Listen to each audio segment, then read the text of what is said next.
नमस्कार. गुरुकुल प्रबोधिनीच्या ऑनलाईन प्लॅटफॉर्मवर तुमचं स्वागत आहे.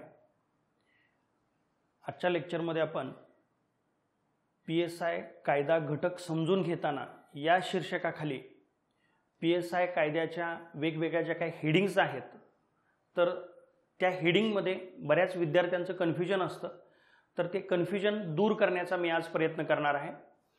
तर PSI मुख्य परीक्षेसाठी तुम्हाला हे एकूण एवढे सगळे 15 कायदा घटक आहेत आणि ह्या कायदा घटकामध्ये हेडिंग जर बघितलं तर आपण म्हणतो हे सगळे कायदे आहेत. म्हणजे मानवी हक्क जबाबदाऱ्या आणि महात्मा गांधी तंटामुक्त अभियान हे दोन घटक सोडले तर बाकीचे सगळे 13 हे कायदा घटक आहेत आणि मग कायद्याशी निगडीत हे दोन घटक आहेत. पण तरी तुम्हाला कायद्यामध्ये दिसेल की इथं तुम्हाला संहिता शब्द दिसेल की ज्याला आपण म्हणतो कोड म्हणतो, किंवा काही ठिकाणी तुम्हाला अधिनियम शब्द दिसेल की ज्याला आपण ॲक्ट म्हणतो. काही ठिकाणी तुम्हाला नियम शब्द दिसेल की ज्याला आपण रूल्स म्हणतो. म्हणजे हे तर सगळे कायदे आहेत, पण मग कायद्याच्या हेडिंग्समध्ये काय बदल आहे, काय फरक आहे, कुठं संहिता म्हणलंय, कुठं अधिनियम म्हणलंय, कुठं नियम म्हणलंय, तर ह्या गोष्टी आपण आज समजून घेणार आहोत. त्याचबरोबर काही कायदे हे प्रक्रिया कायदे असतात, काही कायदे हे स्वतंत्र कायदे असतात, तर त्यामध्ये नेमका काय फरक आहे. किंवा आपण राज्यघटनेमध्ये अनुच्छेद शब्द वापरतो ज्याला आपण आर्टिकल म्हणतो आणि इतर कायद्यामध्ये आपण सेक्शन किंवा कलम म्हणतो, तर त्यामध्ये नेमका काय फरक आहे, ह्या सगळ्या गोष्टी आज आपल्या या लेक्चरमध्ये बघायच्या आहेत. तर एक एक पॉईंट आपण बघू. इथं बऱ्याच विद्यार्थ्यांचं विधेयक आणि अधिनियम याच्यामध्ये कन्फ्युजन होत असतं.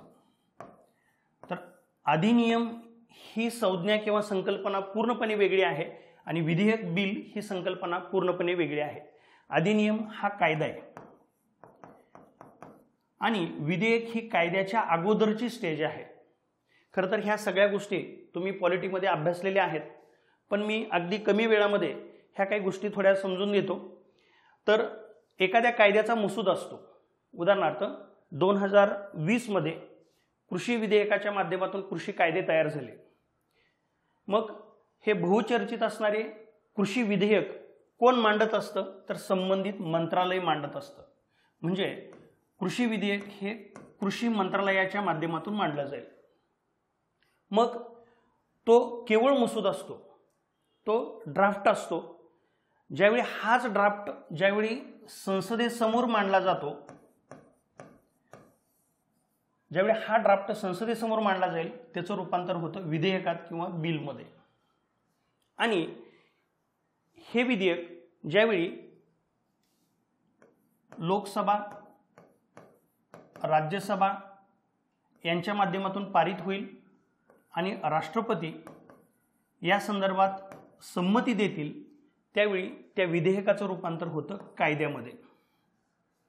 मग तो कायदा अधिनियम असेल, तो कायदा संहिता असेल, तर मग त्यामध्ये काय फरक आहे थोडा आपण पुढच्या स्लाइडला बघणार आहे. पण आतापर्यंत आपण एवढं बघितलं की मसुदा आहे, तो मसुदा संसदेसमोर मांडल्यानंतर त्याचं रूपांतर विधेयकामध्ये होतं, बिल्समध्ये होतं आणि हे विधेयक लोकसभा राज्यसभेच्या माध्यमातून पारित झालं, राष्ट्रपतींनी संमती दिल्यानंतर त्याला कायद्याचं स्वरूप मिळतं, ज्याला आपण कायदा म्हणतो. आणि आपल्याकडे आणखी एक संकल्पना आहे की जी अध्यादेश, राष्ट्रपतीच्या माध्यमातून अध्यादेश काढला जाईल किंवा राज्यपालाच्या माध्यमातून अध्यादेश काढला जाईल. तर आपण म्हणतो की कायदे मंडळाचं अधिवेशन चालू नाही आणि तातडीनं एखादा कायदा तयार करायचा आहे तर तो अध्यादेश काढला जातो. आणि अर्थात हा कायदा कसा असतो, तात्पुरता कायदा असतो. का? कारण त्याची व्हॅलिडिटी ही जास्तीत जास्त 6 महिने आणि 6 आठवडे इतकी असते. ह्या सगळ्या गोष्टी आपण पॉलिटीमध्ये पाहिलेल्याच असतील.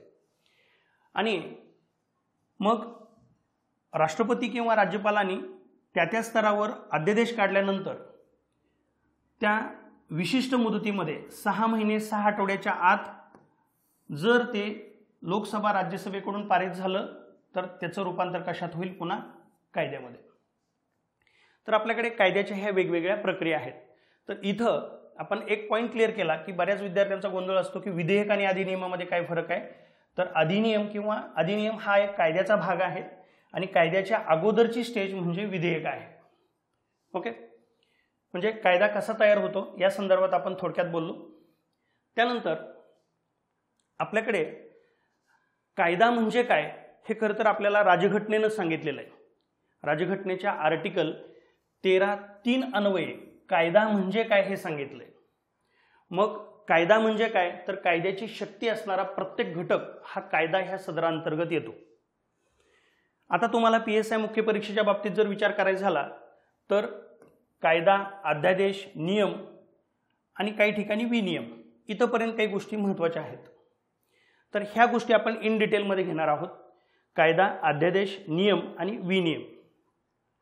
बाकीच्या ज्या काही गोष्टी आहेत मग उपविधी असेल, आदेश असेल, अधिसूचना असेल, रूढी परिपाठ असेल किंवा कॉमन लॉ आहे, तर या गोष्टी PSI मुख्य परीक्षेच्या दृष्टीनं महत्त्वाच्या नाहीत.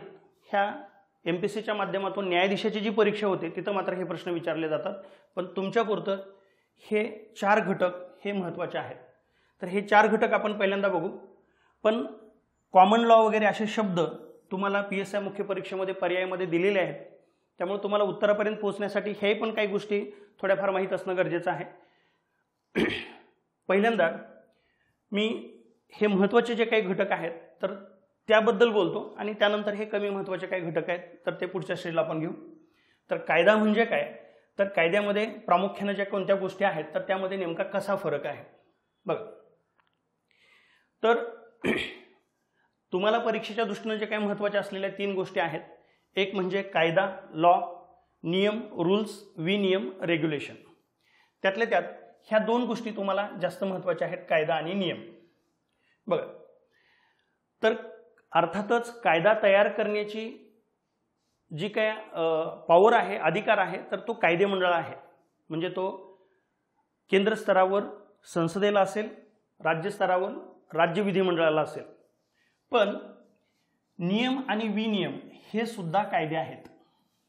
तर इथं याला आपण प्रत्यायोजित कायदे म्हणतो.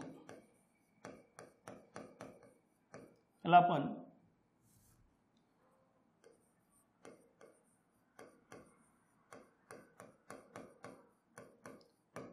प्रत्यायोजित कायदे म्हणतो. हे राज्यसेवा मुख्य परीक्षेच्या सिलेबसमध्ये पेपर 2 मध्ये तुम्हाला प्रत्यायोजित कायदे या नावानं घटक आहे, ज्याला आपण डेलिगेटेड लेजिस्लेशन म्हणतो. म्हणजे एक कायदा तयार करण्याचा मुख्य अधिकार हा कायदेमंडळाचा आहे. मात्र कायदेमंडळ आपला कायदा तयार करण्याचा अधिकार हा केंद्र सरकारला किंवा राज्य पातळीवर राज्य सरकारला देत असतं. तर त्याला आपण म्हणतो प्रत्यायोजित कायदे किंवा डेलिगेटेड लेजिस्लेशन. किंवा कधी कधी विनियमाच्या माध्यमातून हे रेग्युलेटरी बॉडीला किंवा नियामक संस्थेला पण हा अधिकार दिलेला असतो. कारण नॉर्मली आपण असं म्हणतो की कायद्याच्या बाबतीत skeleton is made by parliament and blood and flesh filled by executive body. म्हणजे कायद्याच्या बाबतीत सांगाडा हा कायदेमंडळ तयार करून देत असतं आणि त्या सांगाड्यामध्ये रक्त आणि मांस भरण्याचं काम हे सरकार करत असतं किंवा एक्झिक्युटिव्ह बॉडी करत असतं किंवा कार्यकारी मंडळ करत असतं. आता बघा, कायद्याच्या बाबतीत जर विचार करायचा झाला तर कोणता एखादा कायदा आहे तर कायदेमंडळाच्या माध्यमातून तयार होतो. मी एक उदाहरण तुम्हाला देतो. तुम्हाला परीक्षेला असलेला कौटुंबिक हिंसाचार अधिनियम आहे. तर हा कौटुंबिक हिंसाचार अधिनियम हा तुम्हाला 2005चा कायदा आहे. आणि हा 2005चा कायदा याच्यामध्ये सांगितलं की सेक्शन 37 बोलतो की केंद्र शासनाला नियम तयार करण्याचा अधिकार आहे.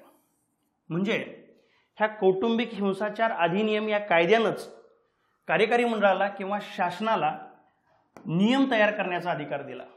म्हणजे नियम किंवा विनियम हे तयार करण्याचा अधिकार तो खुद्द कायदाच देत असतो. आता मग विनियमांचा जर विचार करायचा झाला तर हे विनियम हे तुम्हाला फार कमी ठिकाण आहे. तरी पण विनियम हे प्रामुख्यानं नियामक संस्था की ज्याला आपण रेग्युलेटरी बॉडी म्हणतो.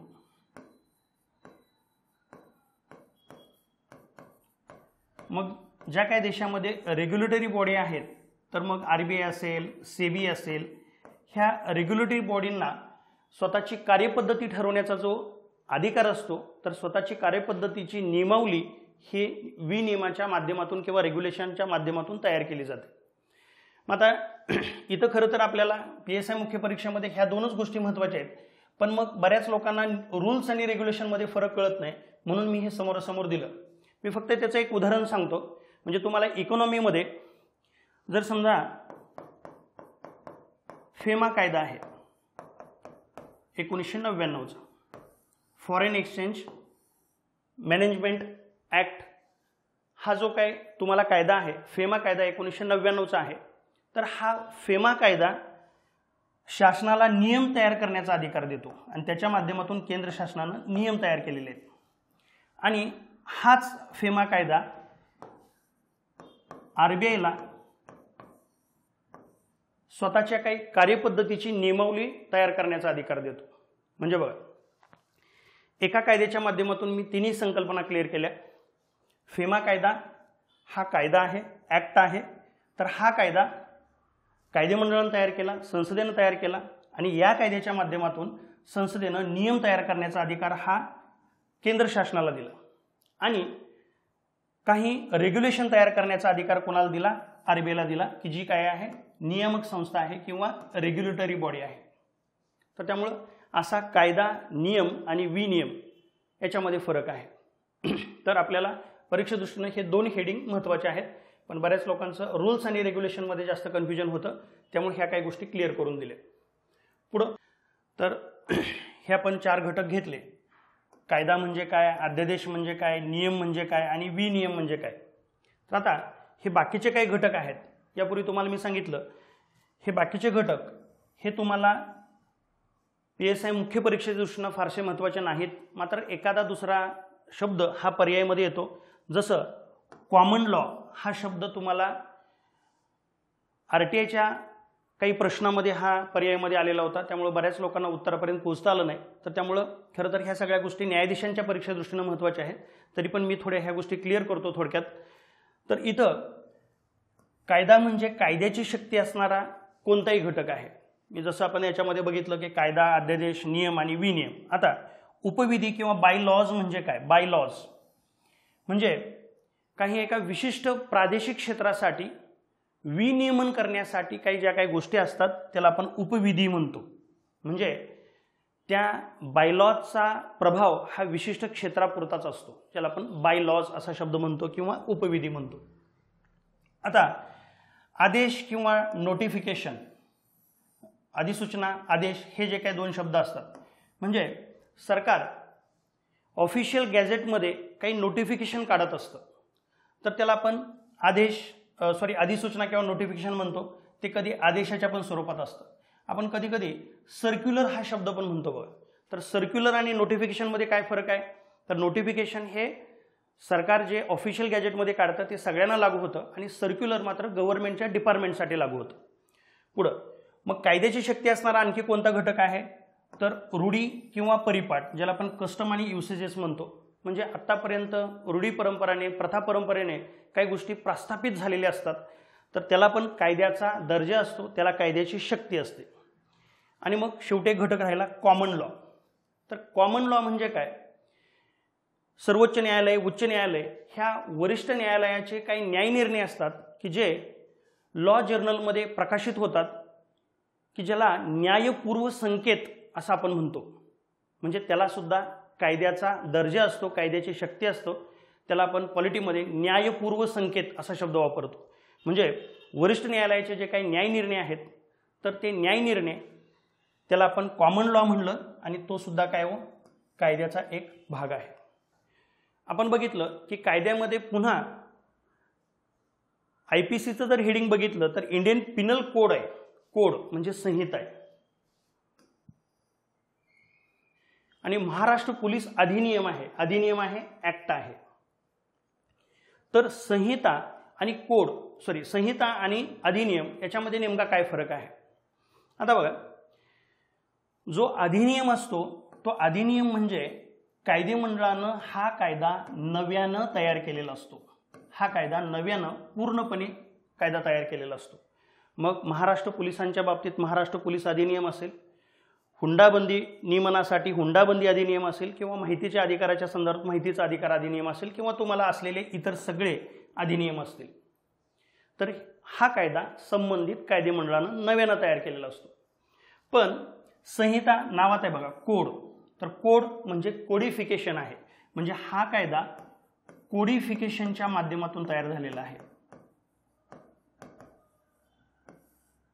म्हणजे वेगवेगळ्या कायद्यांचं नियमांचं एकत्रीकरण केलेलं आहे. आपण हे पुढे इन डिटेल IPC मध्ये CRPC मध्ये बघणार आहे. फक्त तात्पुरतं बघा की IPC हा याला आपण कोड म्हणतो किंवा याला आपण मेकॉले कोड म्हणतो, कारण ब्रिटिशांच्या आगमनापूर्वी भारतामध्ये वेगवेगळ्या समुदायासाठी वेगवेगळे कायदे होते, वेगवेगळ्या प्रदेशांसाठी वेगवेगळे नियम कायदे होते. तर या सगळ्यांचं एकत्रीकरण हे मेकॉले यांनी केलं आणि त्याला मेकॉले कोड म्हणतो, जो म्हणजेच काय आहे, भारतीय दंड संहिता आहे. याच्या डिटेल्स आपण IPC मध्ये सगळ्या घेणार आहे.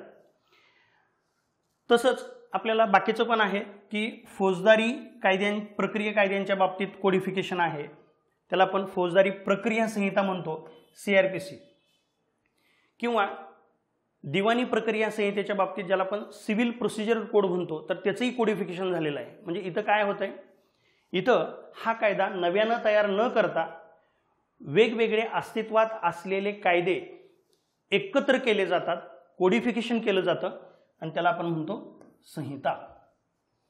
मग आता अलीकडच्या काळातलं तुम्हाला करंटमधलं आणखी एक उदाहरण देता येईल की तुम्हाला इकॉनॉमीमध्ये असलेलं DTC आहे, डायरेक्ट टॅक्स कोड आहे.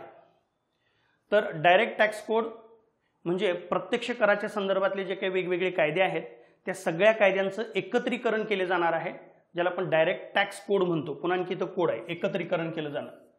किंवा राज्यसेवा मुख्य परीक्षेला महाराष्ट्र रेव्हेन्यू कोड या नावानं सध्या एक कायदा नवीन 2020च्या सिलेबसपासून आला, महाराष्ट्र रेव्हेन्यू कोड. तिथेही काय आहे, महसुलाच्या संदर्भातले जे काही छोटे मोठे आत्तापर्यंतचे जे कायदे होते ते सगळे एकत्रित आले आणि त्याला आपण म्हणतो महाराष्ट्र रेव्हेन्यू कोड, महाराष्ट्र महसूल संहिता.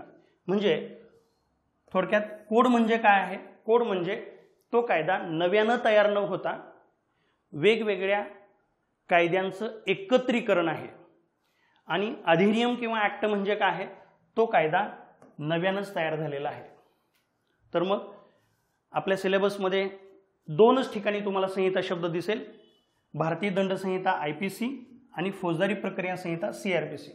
बाकी सगळ्या ठिकाणी तुम्हाला कोणता शब्द दिसेल, अधिनियम. ओके, तर मग संहिता आणि अधिनियमामध्ये काय फरक आहे ह्या काही गोष्टी आपण घेतल्या. त्यानंतर आता पुन्हा जसं तुम्हाला म्हणलं की आपल्याकडे संहिता या नावाने दोन कायदे आहेत, इंडियन पिनल कोड आहे किंवा क्रिमिनल प्रोसिजर कोड आहे. पण इंडियन पिनल कोड, भारतीय दंड संहिता आणि फौजदारी प्रक्रिया संहिता या दोन कायद्यामध्ये पण फरक आहे. काय फरक आहे, तर जो IPC जो आहे तो सबस्टॅन्टिव्ह लॉ आहे, म्हणजे ज्याला आपण स्वतंत्र किंवा मूलभूत कायदा म्हणतो. आणि जो फौजदारी प्रक्रिया संहिता आहे CRPC आहे तर तो प्रोसिजरल लॉ आहे, तर तो प्रक्रिया कायदा आहे. बघा, त्या दोन कायद्या दोन संहितेमध्ये पण पुन्हा आणखी फरक आहे. तर हे परीक्षेच्या दृष्टीनं आणि मुलाखतीच्या दृष्टीनं पण अत्यंत महत्त्वाचं आहे. कायदा वाचण्यापूर्वी तो समजण्यासाठी तुम्हाला ह्या काही गोष्टींच्या क्लॅरिटी अगोदर होणं गरजेचं आहे. तर बघा, जर समजा भारतीय दंड संहिता हा जर आपण स्वतंत्र किंवा मूलभूत कायदा म्हणतो आणि फौजदारी प्रक्रिया संहिता हा प्रक्रिया कायदा म्हणतो, तर हा कशा पद्धतीने यामध्ये फरक आहे. आता बघा, मी पहिल्यांदा फक्त भारतीय दंड संहितेचं उदाहरण देतो. तर भारतीय दंड संहितेमध्ये वेगवेगळे सेक्शन्स आहेत. म्हणजे उदाहरणार्थ सेक्शन 299 मध्ये कल्पेबल होमिसाइड म्हणजे सदोष मनुष्यवधाची व्याख्या दिली. सेक्शन 300 मध्ये खून, मर्डर त्याची व्याख्या दिली. किंवा 321 मध्ये इच्छापूर्वक दुखापत ज्याला आपण व्हॉलंटरली हर्ट म्हणतो, किंवा सेक्शन 322 मध्ये ग्रीवियस हर्ट म्हणतो, इच्छापूर्वक जबरी दुखापत म्हणतो. हे वेगवेगळे सेक्शन आहेत, हे सगळं IPC मध्ये दिले. किंवा कलम 378 मध्ये चोरी हे घटक दिले. याचा अर्थ काय, तर समजा सेक्शन 299 मध्ये कल्पेबल होमिसाइड किंवा सदोष मनुष्यवधाची व्याख्या दिली, तर भारतीय दंडसंहिता कोणती कृती ही सदोष मनुष्यवधामध्ये येते, कोणती कृती सदोष मनुष्यवधामध्ये येत नाही, ह्याचे क्लॅरिटी हे 299 मध्ये देत असतं. म्हणजे एखादा गुन्हा कधी घडतो, त्या गुन्ह्याला शिक्षा काय आहे, ह्या सगळ्या गोष्टी ह्या IPC मध्ये दिलेल्या असतात. याला आपण स्वतंत्र किंवा मूलभूत कायदा म्हणतो. म्हणजेच हे कायदे लोकांचं वर्तन हे शासित करत असतात, विनियमित करत असतात. त्याचबरोबर जनतेचे कर्तव्य आणि जबाबदाऱ्या ह्या सुद्धा काही गोष्टी ह्या कायद्यामध्ये दिलेल्या असतात.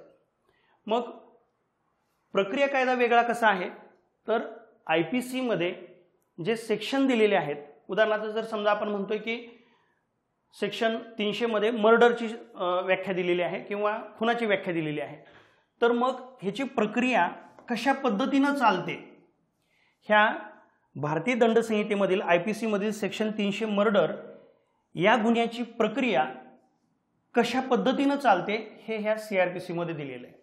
म्हणजे थोडक्यात काय की त्याचं अन्वेषण कशा पद्धतीनं केलं जातं. आता ह्या सगळ्या गोष्टी मी तुम्हाला थोडक्यात सांगणार आहे, कारण पुढे आपल्याला CRPC मध्ये ह्या सगळ्या गोष्टी आपल्याला इन डिटेलमध्ये बघायच्या आहेत. तर अन्वेषण म्हणजे काय, तर आरोपीच्या विरोधातले पुरावे गोळा करण्यासाठी पोलीस जी प्रक्रिया वापरतात, तर ती प्रक्रिया ही अन्वेषणमध्ये किंवा इन्व्हेस्टिगेशनमध्ये दिलेली आहे. म्हणजे कलम 300 IPCच्या कलम 300 खुनाची व्याख्या सांगितली आणि त्याचा अन्वेषणाची प्रक्रिया हे CRPCच्या सेक्शन 2H मध्ये जे अन्वेषण आहे तर त्यानं सांगितले. किंवा न्यायालयामध्ये एखाद्या आरोपीच्या विरोधातला गुन्हा सिद्ध करण्याची प्रक्रिया कशी असते हे चौकशी आणि सहपरीक्षा, चौकशीला आपण इन्क्वायरी म्हणतो, सहपरीक्षेला आपण ट्रायल म्हणतो, तर इथं सांगितले. म्हणजे न्यायालयामध्ये गुन्हा कसा सिद्ध होईल याची प्रक्रिया कोण सांगेल, आता CRPC. पुन्हा एखादा गुन्हा दखलपात्र आहे का अदखलपात्र आहे हे सुद्धा CRPC सांगेल.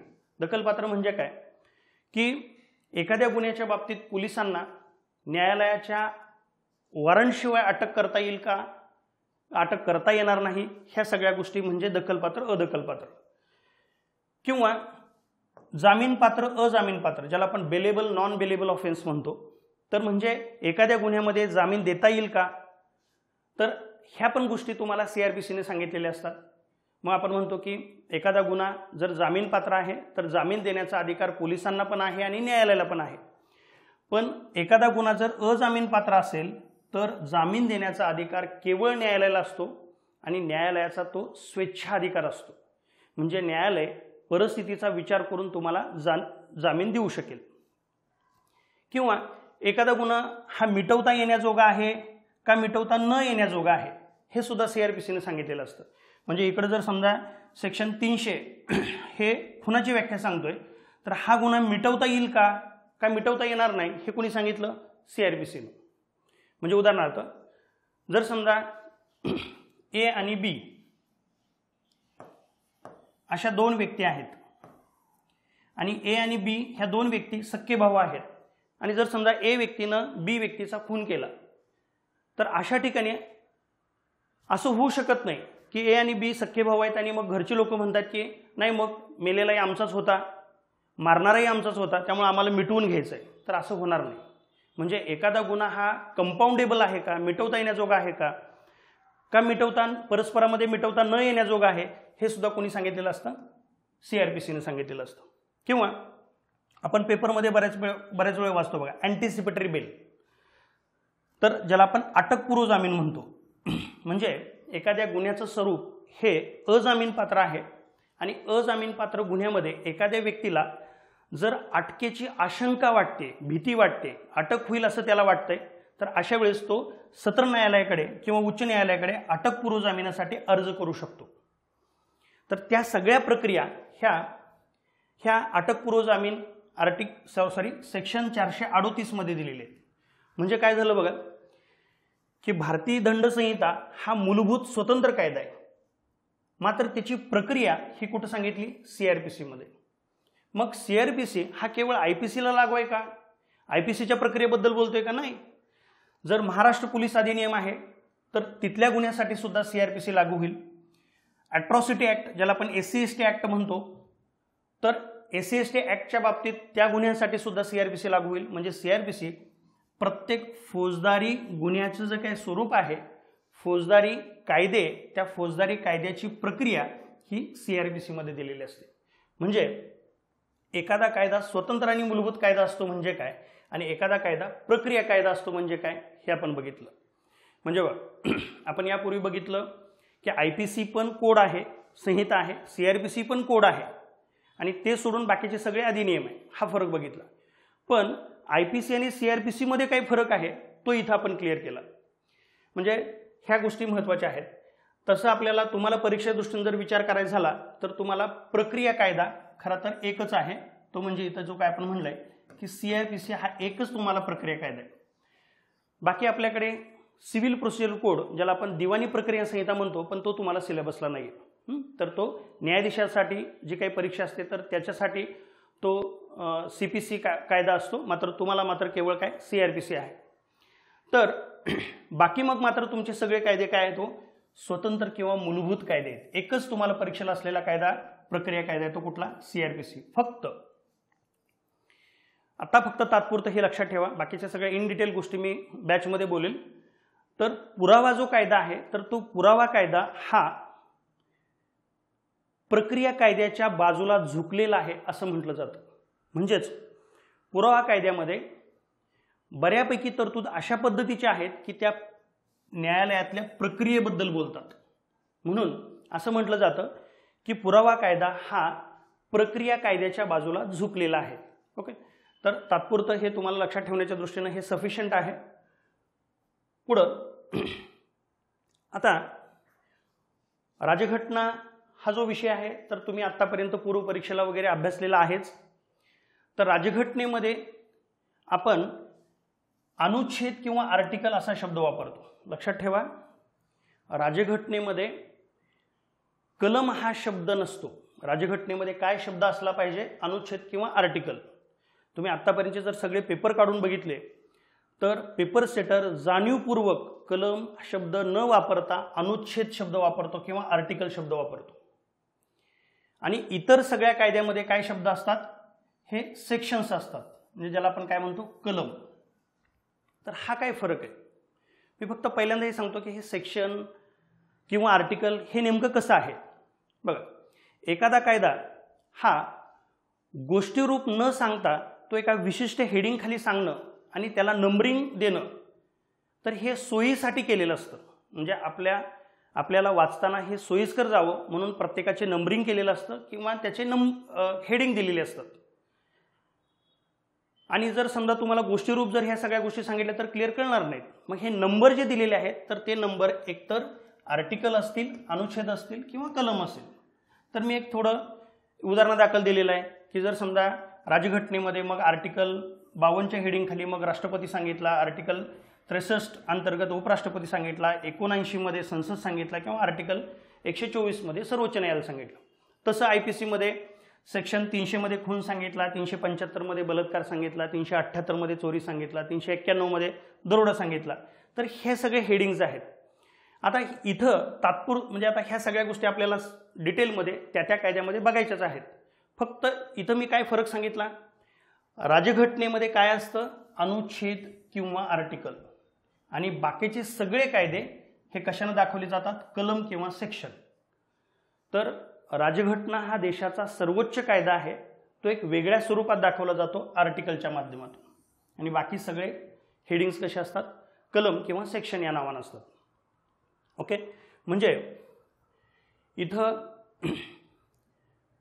तुम्ही कायद्याला किंवा कायद्याच्या अभ्यासाला सुरुवात करताना एकदम अगदी प्रायमरी लेवललाच तुम्हाला एकदम शंका निर्माण होतात, गोंधळ उडतो. हे कन्फ्युजन दूर करण्याचा प्रयत्न या स्लाइडच्या माध्यमातून मी आज केलेला आहे. तर बाकी सगळे जे काही एकूण आपली बॅच असेल किंवा IPC CRPC एव्हिडन्स हे सगळे जे काही विषय आहेत तर ते एकूण पहिल्या सेक्शनपासून शेवटच्या सेक्शनपर्यंत अगदी विस्तृतपणे आपण बॅचमध्ये घेतोय. तर आपलं ॲप जे आहे ते ज्ञानेश्वर पाटील गुरुकुल प्रबोधिनी या नावानं गुगल प्ले स्टोअरला आहे किंवा तुम्ही ॲपल फोन वापरत असेल तर ॲप स्टोअरला पण आहे. तर इथं तुम्ही जाऊन आपला ॲप जॉईन करू शकता आणि तिथं आपण PSI मुख्य परीक्षेसाठी जो कायदा घटक आहे तर ती बॅच आपण सुरू केलेली आहे. तर तुम्हाला जर काय अडचण असेल तर हा क्लासचा नंबर आहे, इथं संपर्क साधा. बाकी सध्या PSI मुख्य परीक्षेसाठी जो काय कायद्याची बॅच आपण सुरू केलेली आहे तर त्या बॅचमध्ये सुरुवातीच्या काही विद्यार्थ्यांसाठी आपण 50% सवलत दिलेली आहे. म्हणजे तुम्हाला 5,500ची जी काही बॅच आहे तर तुम्हाला फक्त 2750 रुपये एवढा शुल्क भरून ही तुम्हाला सध्या सुरुवातीच्या काही विद्यार्थ्यांसाठी बॅच जॉईन करता येईल. याच्यामध्ये कुठलाही 2,750 या फीजमध्ये GST इन्क्लूड असेल, तुम्हाला वेगळा GST भरायची गरज नाही आहे. ओके, तर या लेक्चरमध्ये आपण इथंच थांबू. धन्यवाद.